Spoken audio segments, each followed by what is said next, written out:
So let's talk about shipping. I recently had a package delivered by Canada Post that was damaged in transit. It was a terrible experience.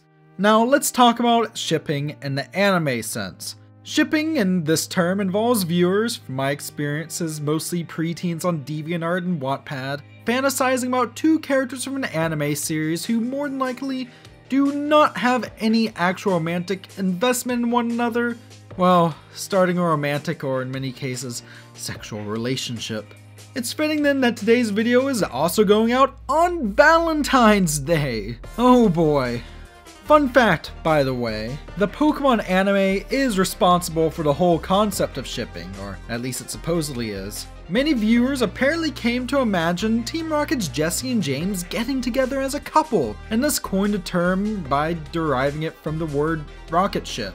Get it? Rocket ship, shipping. Yeah, it makes sense. Perhaps it also makes it fitting that of all the shippings we're talking about today, they all come from the Pokemon anime, or at least the seasons of it I've bothered to watch. All of these are what I consider widely accepted shippings, and by widely accepted, I mean they can be easily found on Bulbapedia's list of shippings. A bit of warning though, all of these shippings do involve an actual Pokemon, thus if bestiality or anything similar to it makes you uncomfortable, please feel free to click away. Alright, you had your chance? Let's get started. Number 5. Daydream Shipping.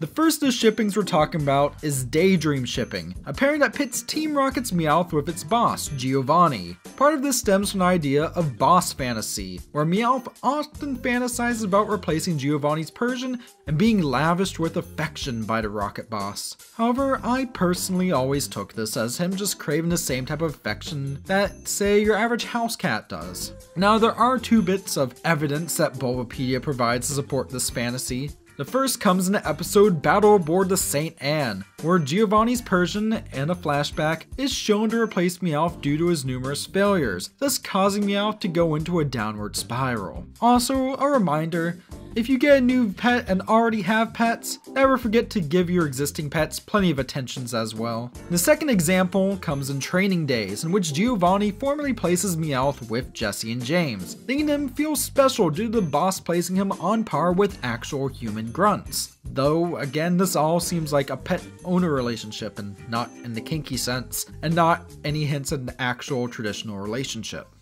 Number 4. PikaShipping. Welp, this one's all in the name, and it's one of the most popular shippings out there, just in general. It's Ash and Pikachu. I don't want to live on this planet anymore. Now apparently there are tons and tons and tons and tons of examples of how Ash would like to court his favorite electric mouse or vice versa, and of course, some also take this to mean that they want to, well, you know. But then again, maybe I'm just not cultured enough, or I'm just a fake Pokemon fan despite having consumed this series since before I was old enough to even read, but I don't really see this. I've always kind of viewed human-Pokemon relationships as an evolution of a relationship you might have with, say, your dog. Which is to say, Ash and Pikachu shouldn't hook up, but Ash should definitely tell his little buddy that he's a good boy more often. Number 3. Jab Shipping. So I didn't watch much of the Pokemon Diamond and Pearl anime. Am I the only one who thought it had a snail's pace pacing? Or at the very least wildly inconsistent pacing? But anyways, one thing I do remember fondly is Brock's Krogunk, which would constantly jab him when he'd hit on girls who appeared to be roughly half his age, effectively replacing Misty and May's roles in previous series. I can kind of see why some would see Krogunk as having a crush on Brock, as perhaps punching his trainer whenever he hits on a lady would be a way of displaying his affection, or jealousy I guess. But also I think Krogunk is smart enough to know that if Brock can't keep it in his pants, he might end up in prison, and if his trainer gets put in prison, well, who will cook for him? I rest my case. Number 2. Wink Shipping.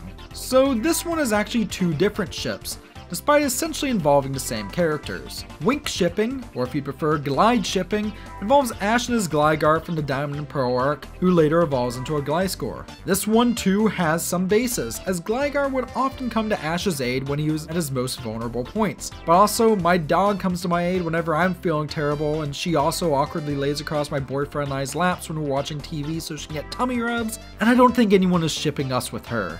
What I'm saying is, Gligar is a good, loyal Pokemon who clearly cares a lot about his trainer.